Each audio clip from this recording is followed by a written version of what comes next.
Good afternoon. You're watching the Midday News on ABC News GH. I am Abuna Mante. Coming up in the headlines. President Akufo-Addo assures adding on to the already existing measures to reduce the effects of droughts on farming activities in the northern regions. We'll be looking at the One Village, One Dam initiative. The New Patriotic Party appears set to launch its 2024 manifesto in the Western region.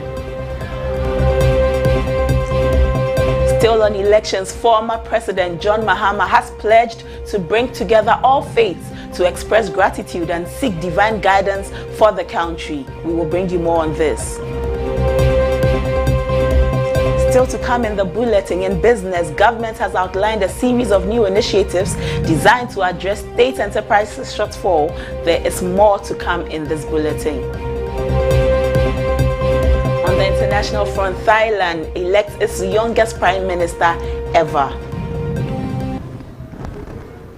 This and many more coming up shortly in the news.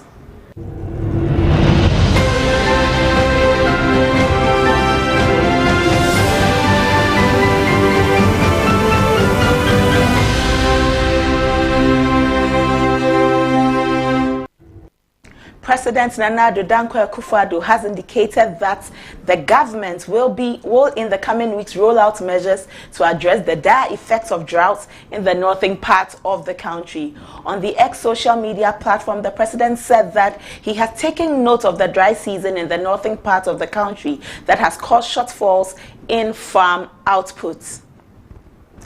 His post follows a visit to the northern parts of the country to commission some projects. However, this is not the first time the country has come under such intense drought, necessitating measures to tackle it. In 2017, the president launched the flagship One Village, One Dam policy to supplement the rains and ensure continuous farming in the northern regions. The project, according to the government, has led to the construction of dams across 574 villages in the 6 northern regions since 2017.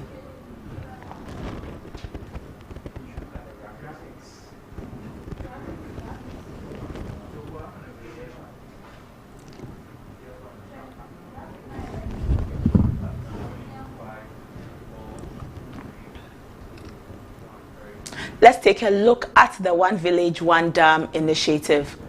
The One Village, One Dam was a special initiative conceived under the Collapse Special Initiatives Ministry under the tenure of Howard Kumsin. It formed part of key infrastructure under the government's poverty reduction program in the then 3 northern regions. The purpose of the One Village, One Dam initiative was to make our farming system more resilient and to relieve farmers of the cost of burden of irrigation. The One Village, One Dam initiative was also done in order to help increase food production in the country.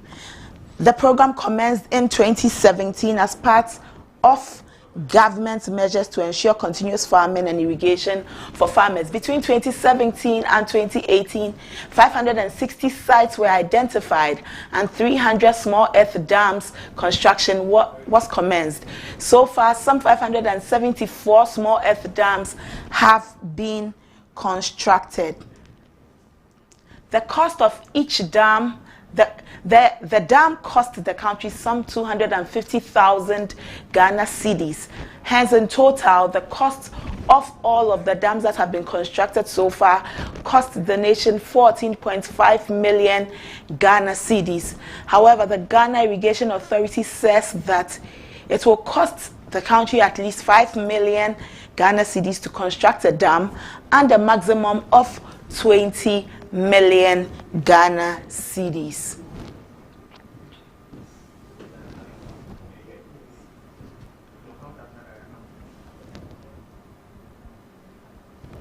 Joining us via Zoom is an agro-research scientist, Professor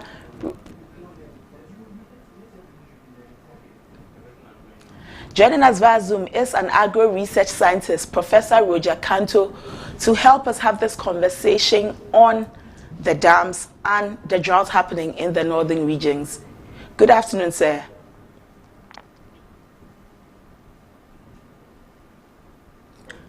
Good afternoon, Professor Kanto. Good afternoon, sir. Hello. Yes, I said good afternoon. It's a pleasure to have you on ABC News this afternoon. Yes, it's my pleasure also to join you people. Thank you. Prof, we've been going back and forth with perennial droughts in the northern regions for years. How do you think we can tackle these issues sustainably? Yes, with the issues of resolving droughts, floods, and the like in the northern parts of Ghana, particularly, I think there are several ways we can go around these two major weather extreme events. First, let me take the drought one. You will realize that we have been talking about climate smart agriculture. And with climate smart agriculture, we are talking of using agronomic soils and other methods to manage drought when drought comes. Now, another alternative is we have a biological management of drought. And that biological management has to do with getting our farmers to adopt what we will call drought-tolerant crop varieties, like we have for maize. We have drought-tolerant maize hybrids and open-pollinated varieties, which have been released by the CSIR Savannah Agric Research Institute and the Crops Research Institute, which farmers, we've tried encouraging farmers to adopt these things for the past 15 or so years. But governments keep importing hybrid seeds from Pioneer Seeds Company in South Africa, which are not drought tolerant. They are not nutrient efficient, and they are not conducive for our environment. Yet they keep importing these things at high cost, using scarce, non-existent foreign exchange. So that is another area. That's solution number two. Then solution number three is the long term. We are talking about irrigation facilities. I am not talking for big scale irrigation dams like the Palogo and the like, but we can have smaller dams that are even easier to manage. They are more cost effective and easy to construct, easy to manage. Large irrigation dams in themselves have their own challenges. They can precipitate diseases like malaria and others. When you don't manage them well, they could be flooding.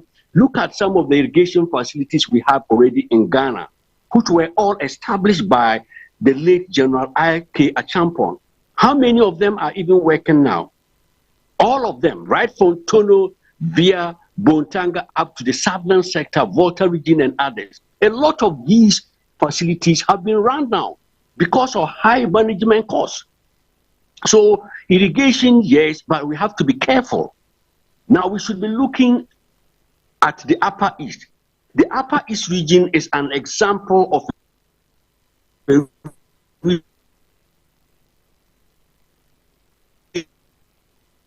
region that is replete with small-scale, very highly efficient irrigation dams, which are things that of how to manage this, which dates back to the Upper East Regional Land and Soil Conservation Project that I worked on, LACOS REC. We established 44 dams as at that time. Excellent dams. They are working.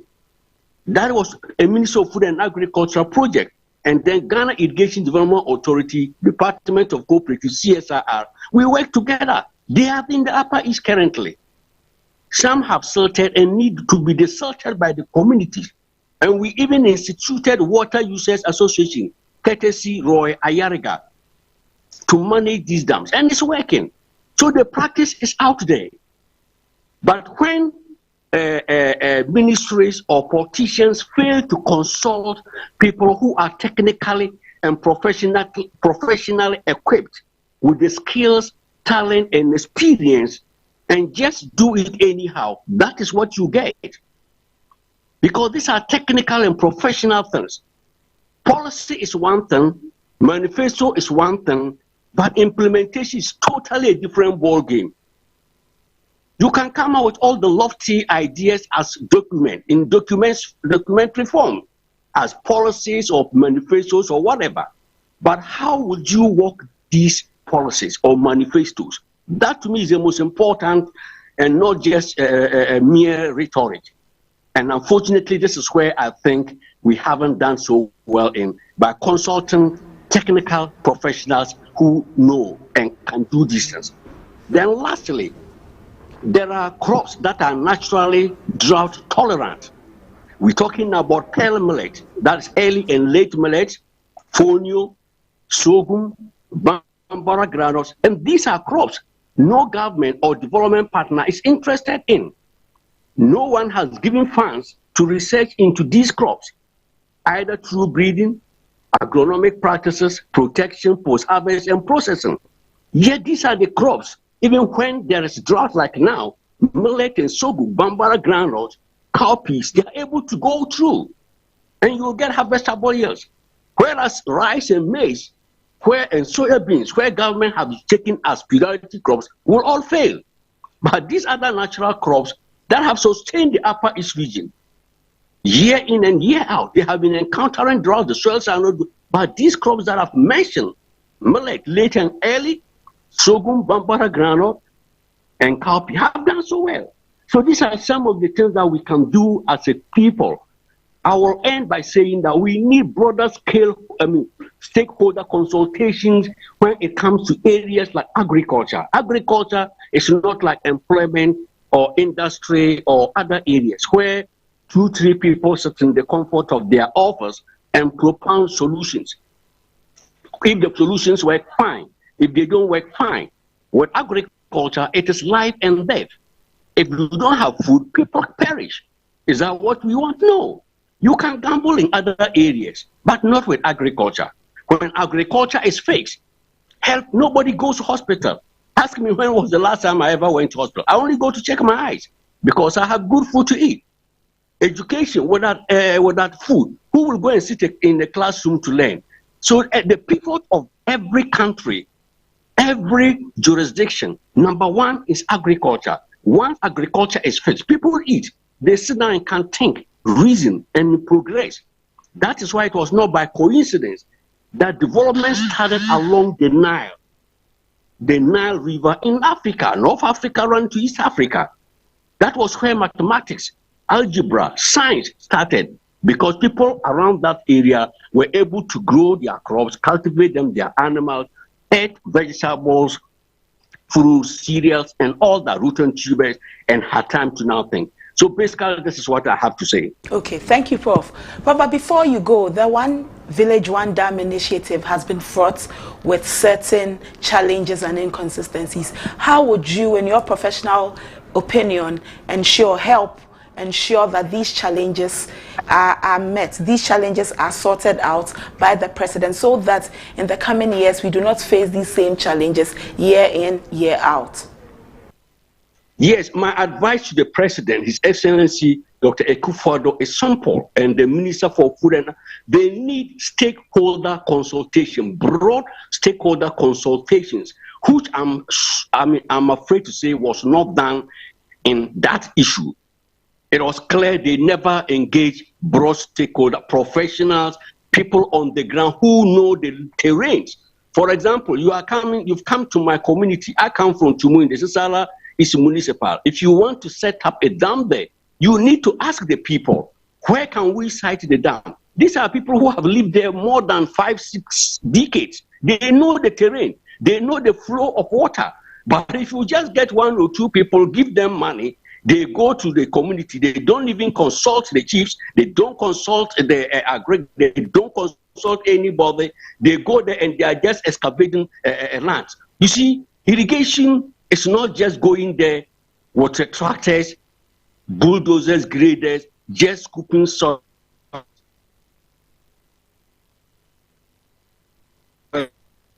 here and there. No, ask the indigenous technical know-how.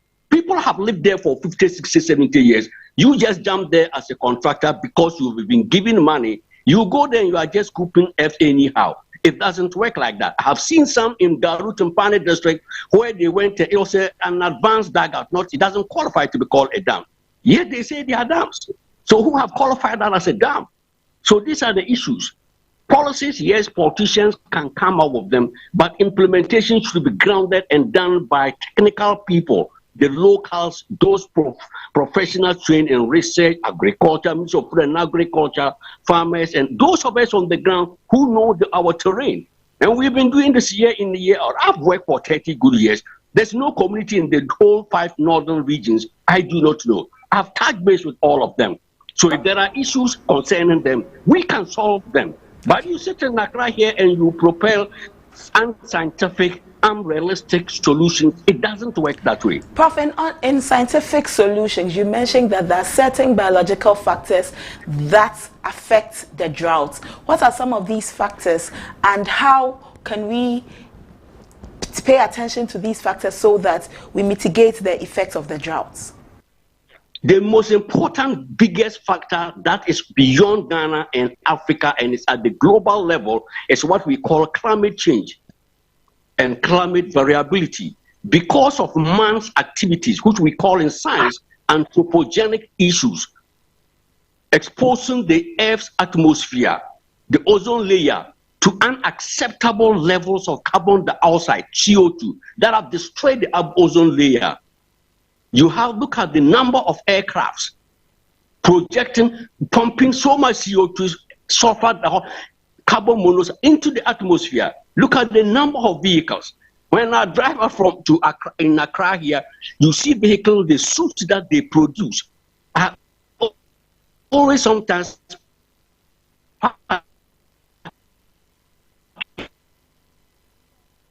Thank you, Prof. That was Prof. Kanto, and he helped us with this conversation on the droughts in the northern region. Let's get into the elections. This Saturday, the governing New Patriotic Party will on Sunday, launch its 2024 manifesto in the Western Regional Capital, Takoradi. The manifesto, which has been kept under tight ropes, is expected to outline the NPP's vision and policy direction for the next 4 years if voted into power. In an earlier press statement signed by the NPP General Secretary Justin Kodua Frimpong on Monday, August 5, he stated that an 11-member committee has been set up to plan and execute the launch event, with Madam Oboshisai Kofi named chair of the committee and Abena Asante serving as secretary. Other committee members include Henry Nana Boache, Kojo Opon Kroma, Fatih Abubakar, Dr. Antoinette Chibudako, Kate Jemfua, Ndedesia, Dennis Miracles Abuaje, Anthony Abaifa Kabo, and Alhaji Haruna Mohammed. In view of this, flag bearer of the New Patriotic Party, Dr. Mamadou Bawumia, has temporarily halted his constituency campaign tour. According to the communication director of the Bawumia campaign, Dennis Miracle Abuaje, this is to allow the flag bearer to prepare for the manifesto launch on Sunday, and noted that the tour will resume immediately after the launch. In an earlier conversation with Kofi Tonto, a member of the NPP communications team, this is what he had to say.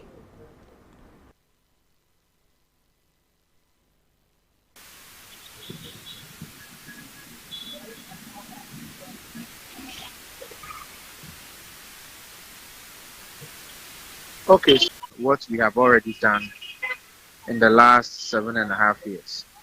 The argument we are making is that for the last 7.5 years, we've implemented excellent solutions in many ways. And we believe that we have done more with what we have been given, a resource envelope, when it comes to healthcare, when it comes to infrastructure, when it comes to education, agriculture, transportation, security.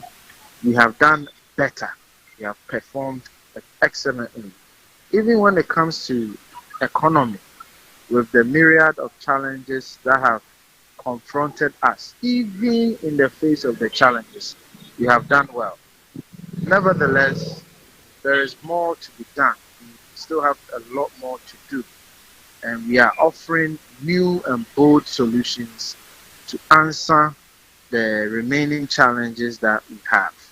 And so we are going to look at the various sectors of our economy and our society and our system. So we'll continue to look at bold solutions for education, bold solutions for businesses especially. This manifesto is focusing primarily on how we are driving business and creating jobs.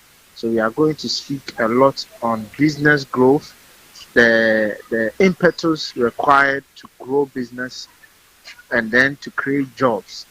And so we'll talk about reforms, tax reforms, public-private partnerships, etc. That will serve as the catalyst to drive business. Then we'll talk about agriculture, we'll talk about education, healthcare. We'll also talk about security. For all of these things to become whole,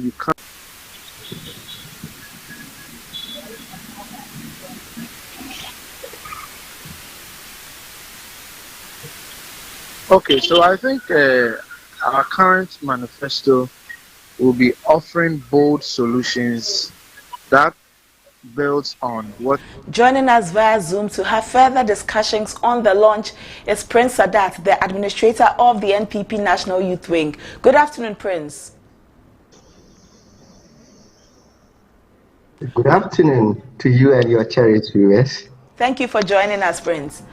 With the prevailing economic circumstances, how will the NPP address these challenges to give the youth hope on Sunday? Okay, good afternoon once again to you and your cherished viewers.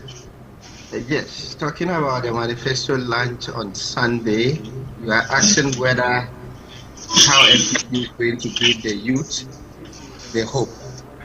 In fact, even before the manifesto launch, MPP has already given the teeming Ghanaian youth a lot of hope in that prior to 2017 when MPP took over from the government, we had an average of 800,000 people enrolling into our senior high school. When MPP came into power, we took the number from 800,000 to work on my laptop. More fire. 4 million. That is a whopping increase.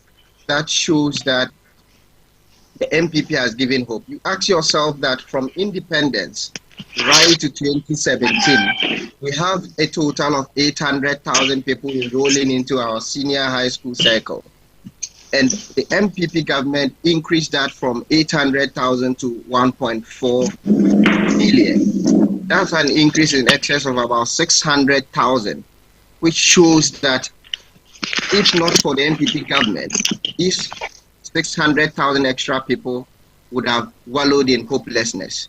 So the fact that we keep them in school and they are not paying a dime for being educated is a lot of hope for the teeming youth of Ghana. Quite apart from that, look at our nursing and teacher trainees in our various institutions. That the former president, Mahama, said that it will be over his dead body that these people should enjoy allowances. The MPP came to power and gave them hope. So if you ask me what hope does MPP bring to the youth of Ghana, these are just a few I would want to touch on as a preliminary engagement. But you give us a sneak peek into the manifesto as we get ready to listen to the launch. Like you said in your opening remarks, the General Secretary has issued a statement relative to the manifesto. What I can say in regards to that is that we should expect a manifesto that will give hope to the youth of Ghana. For ours is the youth. MPP is the only party that attracts the youth into it. And we are not saying it just because we want to churn out information, but the data speak to that. If you look at our past elections data, MPP has done well in places that are youth dominated. Now looking at the 2020 elections data, and in our campus polling stations where we have a lot of youth residing in those places, out of 108 polling stations, MPP won 76 out of those 108, and NDC winning a paltry 32. And if you look at the population of Ghana, we have a youthful population in excess of 11.7 million people who are on the voters' roll that are youth.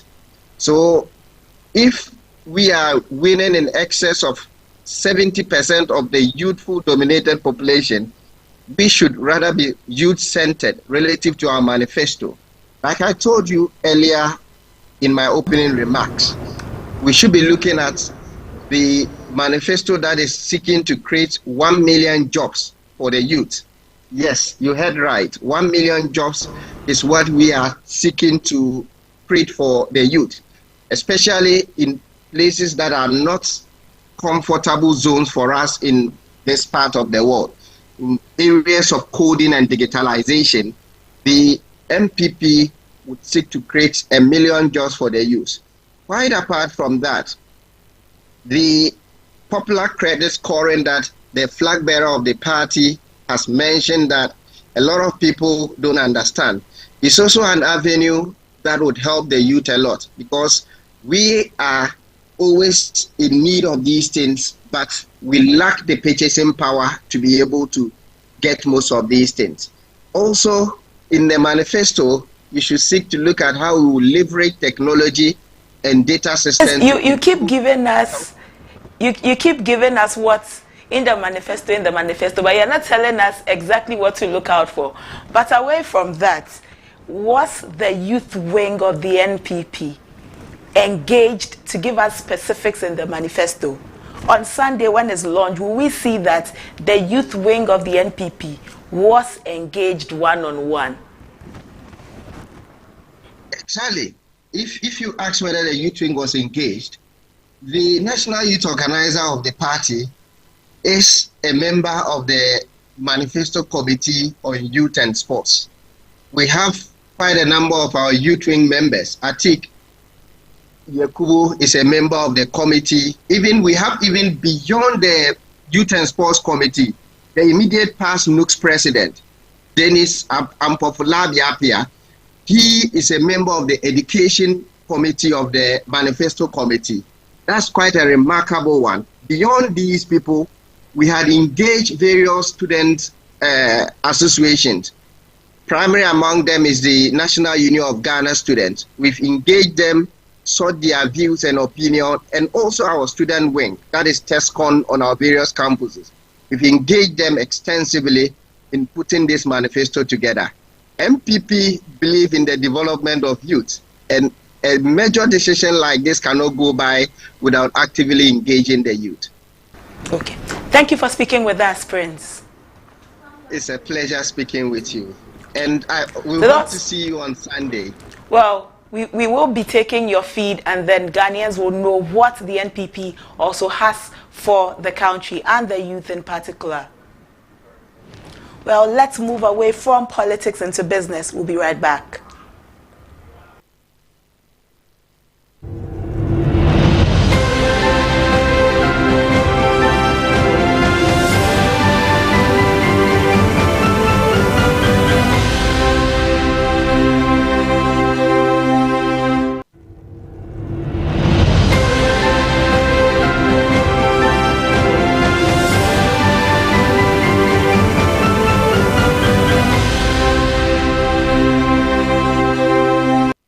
Let's get into the world of business.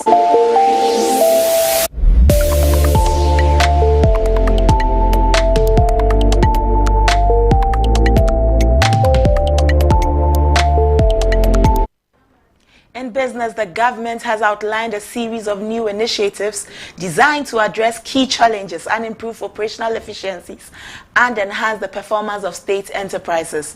The announcement was made by the Minister of Public Enterprises, Joseph Kujo, at the ministry's press briefing in Accra on Thursday, August 15, 2024. One of the key components of the new strategy is the implementation of rigorous performance assessments. The government plans to conduct a detailed evaluation of state enterprises to identify areas of inefficiency and to set clear performance benchmarks. These assessments will be completed by the development of customized improvement plans tailored to the specific needs of each enterprise. Efficiency. They want to lie in their bed and do stuff. So a DVLA want to reduce my driver's license. I want to lie in my bed and do that. You want me to go to bank? No. I want to lie in my bed and do my banking.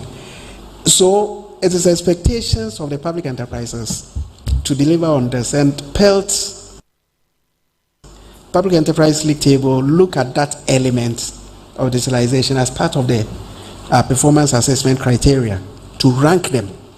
The first PELT has been done. We had 54 companies having the requisite information to be ranked. Sorry, 50 the first PELT. And then the second PELT ranked 64. Third PELT will be done in September as scheduled. And fourth PELT will be done in September. We'll put two league tables together for publication. And it's because we are mindful, myself and Director General of SIGA, John Buedu, here, we believe in efficiency. I'm happy I have my kind. So we're putting the two together and publish it at a go. So we'll see 2022 PELT ranking of the enterprise and their performance, and we'll also see 2023 PELT, that is their ranking and performance, published at a go. On the Tema oil refinery revamping, the minister was unhappy about how the operations and management of the refinery is politicized at the expense of its attractiveness to woo investors. The tour is being restructured for strategic investor. I was Deputy Minister of Energy, and my own thinking so far as my own knowledge so far as TOR was concerned before becoming Minister for Public Enterprise, anytime you have spoken to somebody out there to bring investment to TOR, and I'm talking about serious investors, to bring investment to TOR, the response I have received is TOR is a political football in Ghana. Which serious investor will come and expose his good money in a political football? Is that clear? So you don't get what? I'm saying that political football. Okay, you are talking about private investment. Still in business, the World Bank Country Director for Ghana, Robert Alessio O'Brien, says Ghana is on the road to recovery after making steady progress towards macroeconomic stabilization. He, however, highlighted that the country has more to do in reducing inflation. On inflation, he said that although inflation has been reduced and is on the declining path, it needs to keep declining because it's still too high. He noted, however, that good progress is being made, thanks in part to the policy position of the government.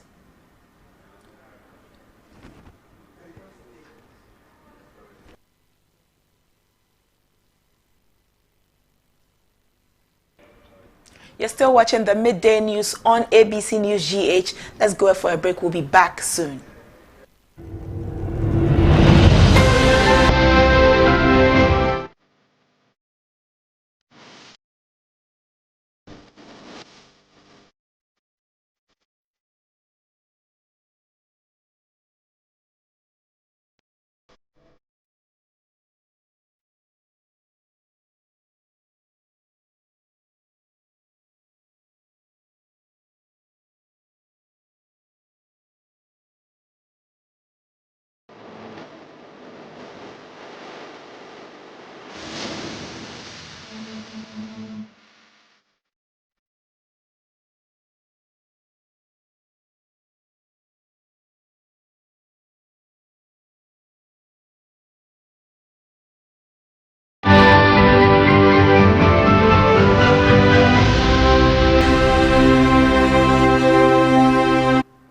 Thank you for staying with us. Away from business, let's take some more local stories. Former President John Mahama has pledged to introduce an annual National Day of Prayer and Thanksgiving to bring together all faiths to express gratitude and seek divine guidance for the country.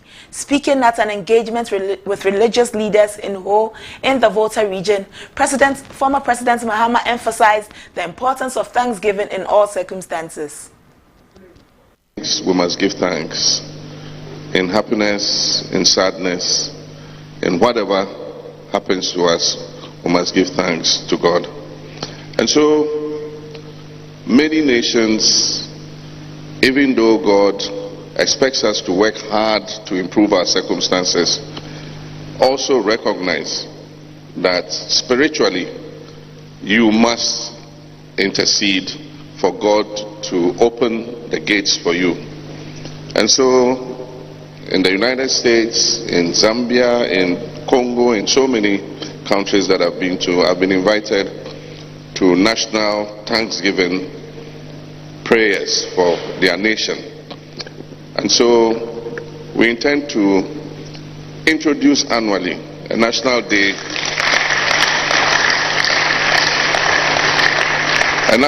of prayer and thanksgiving, so that we will thank God for whatever He's done for us, so that He will do more for us.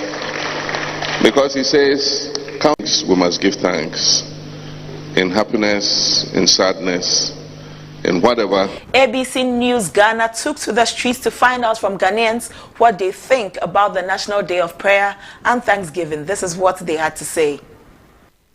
For the country itself, you need more prayers. You have to pray for the country because the country is not doing well.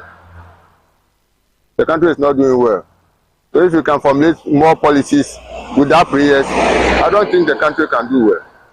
So the best thing for us to do is to pray for the country so that we all can survive in this country. What John Mahama is saying is very important because if you are in this country and we don't have prayer warriors, it's going to disturb a lot because a lot of children are coming and we need to pray for them a lot. Muslims, Christians, and then our traditional people, they're supposed to be one and pray for our motherland Ghana. And then once there was a day we or for the whole nation for praying for the whole Ghana, and we are okay.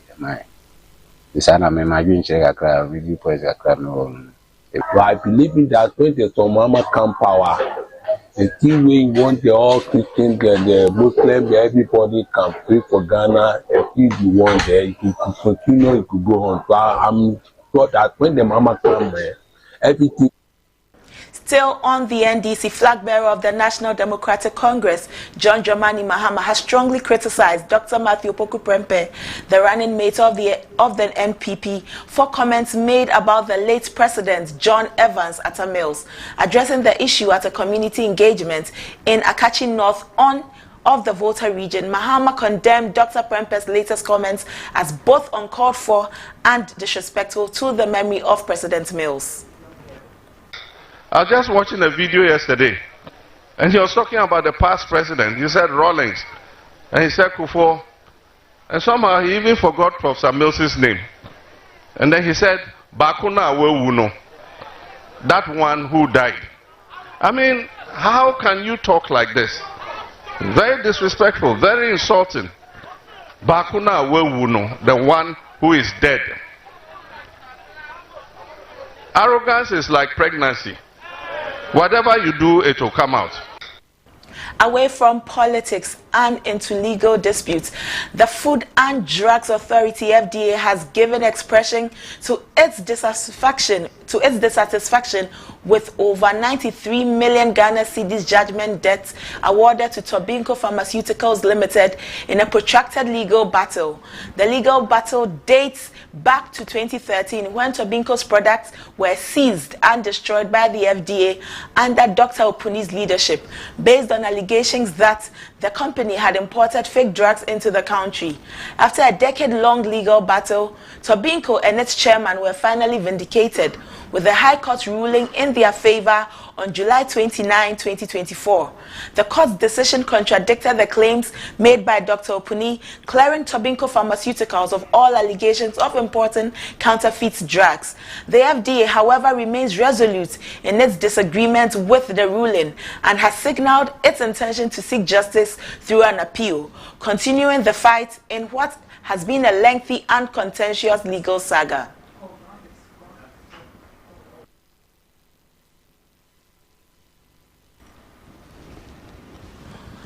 So FDA is set to appeal the judgment that awarded Tobinco some 93 million Ghana cedis in settlements. The judgment follows the seizure and destruction of Tobinco's products in 2013 after allegations that the company imported counterfeit drugs into the country. The ruling sparked controversy, with reports suggesting that FDA's current chief executive officer, Dr. Delesi Darko, failed to mount a robust defense, leading to the authorities' loss in court. However, the FDA has firmly refuted these claims, maintaining that it's provided a strong defense throughout the proceedings, despite the accusations against the former CEO, Dr. Stephen Opuni, by Tobinco Pharmaceuticals. The actions taken by the FDA, including locking up Tobinco's warehouses and banning its principal business partner, Bliss GVS Pharma Limited, caused significant financial losses and public embarrassment for the company. The situation further escalated when elder Dr. Samuel Amotobeng, group chairman of Tobinco Pharmaceuticals, was arrested and detained by the Economic and Organized Crime Office, IOCO, at the request of Dr. Opuni. In a statement, the FDA announced its intention to appeal the High Court's decision, stressing its commitment to the judicial processes and ensuring that due process is followed until the matter is fully resolved.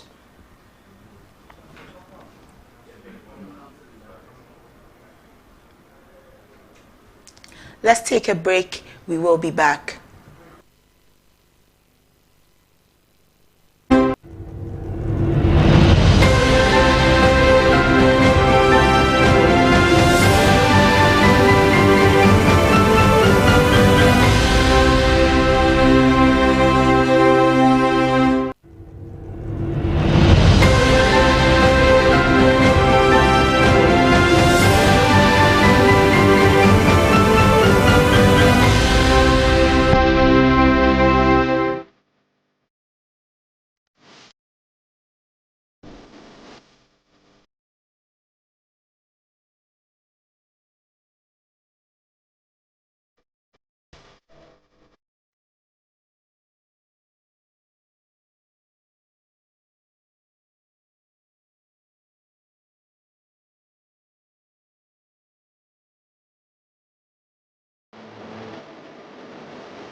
Take a look at what is happening in the world of sports.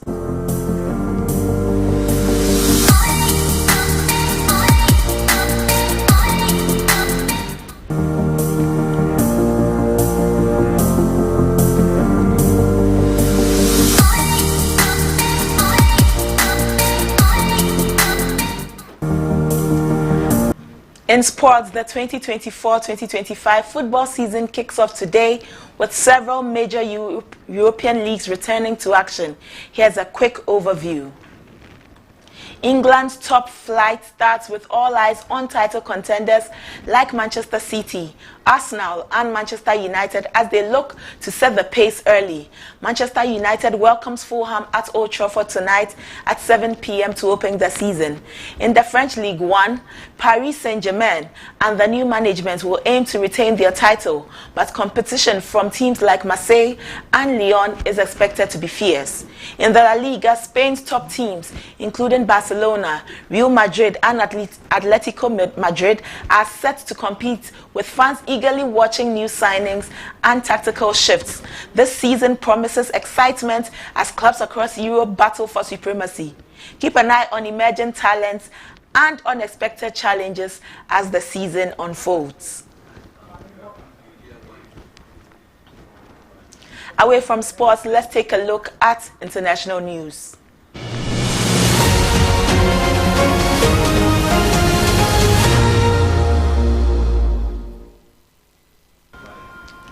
Thailand's parliament voted to elect Paetongtarn Shinawatra, a 37-year-old, as the country's youngest ever prime minister on Friday, 16th August 2024. She succeeds Shreta Thavisin, who was removed from office due to an ethical violation. She is the daughter of former Prime Minister Thaksin Shinawatra, a billionaire businessman and influential figure in Thai politics. As Prime Minister, Shinawatra inherits a country facing economic and social challenges. Her campaign promises include doubling the daily minimum wage, expanding healthcare coverage, and reducing public transportation fares in Bangkok. While she has not outlined a comprehensive policy agenda, her father's legacy and the Pheu Thai Party's populist platform are expected to shape her governance.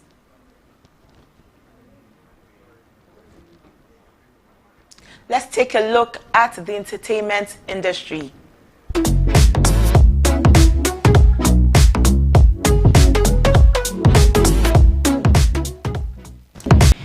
In entertainment, the flag bearer of the NDC, John Mahama, in his recent campaign tour says that if it were in the past where ghosts were powerful, Napo, the running mate of the NPP, would have been knocked down by the ghost of Dr. Kwame Nkrumah over his recent comments. Let's take a listen. A tradition, you don't say evil things about the dead. You don't disrespect the dead because they are not alive to respond to you. In the past, ghosts were powerful. As he said that Nkrumah's ghost would have knocked him down. But now, the ghosts have all become a tradition. You don't say evil things about the dead. You don't disrespect the dead because they are not alive to respond to you. In the past, ghosts were powerful. As he said that Nkrumah's ghost would have knocked him down. But now, the ghosts have all... ABC News GH took to the streets to find out from Ghanaians what their ghost stories are and if they believe in ghosts. Sama, but maybe who be that? We say, Omoka is Sama or but me say me who and the been to be family, my age, the Sama one. By any, I say Sama or our Sama knows me, she be that. Yes, I say the I am Frama, and I say, people, there are people wait to die. The people where they die, am I like the people where they die? Everything we can God say be. Osama, so be catch you to Osama on your amubwa. Osama wo. So let to believe Africa believe. The Nananum people used to say, we call libation. Which people do we call? It's them. That's right. So they are still in the system. But it depends on how we do our things that make them follow us, and they also work for us. If you don't do the right thing, and you yourself, you are always dirty in your body, how will this thing work for you? In 10 Commandments, they said anything at all have name is alive. But sometimes what you are expecting, that's not what God is expecting for us. Interesting take by members of the public. Still in entertainment, Amayal Deborah, a well-known Ghanaian blogger, says bloggers must be open-minded as their income is not assured. He emphasized that a blogger's next paycheck is never guaranteed, highlighting the financial instability often faced in the industry. His comments follow social media commentary over some bloggers' political alignments. According to Amayal Deborah, bloggers should be circumspect of aligning themselves with a political party as it can affect their stream of income. He also stated that blogging is flexible and can be done in addition to other occupations as long as your employer or company has no problems with it.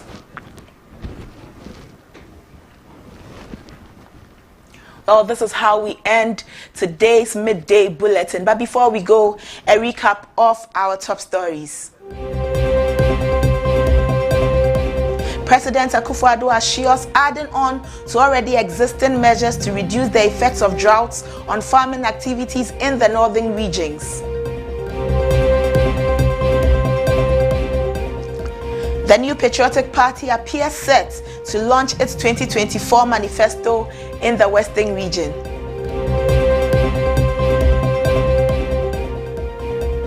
Former President John Mahama has pledged to bring together all faiths to express gratitude and seek divine guidance for the country.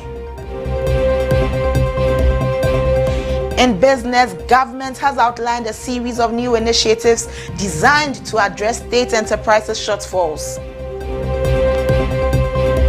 And on the international front, Thailand elects its youngest prime minister ever.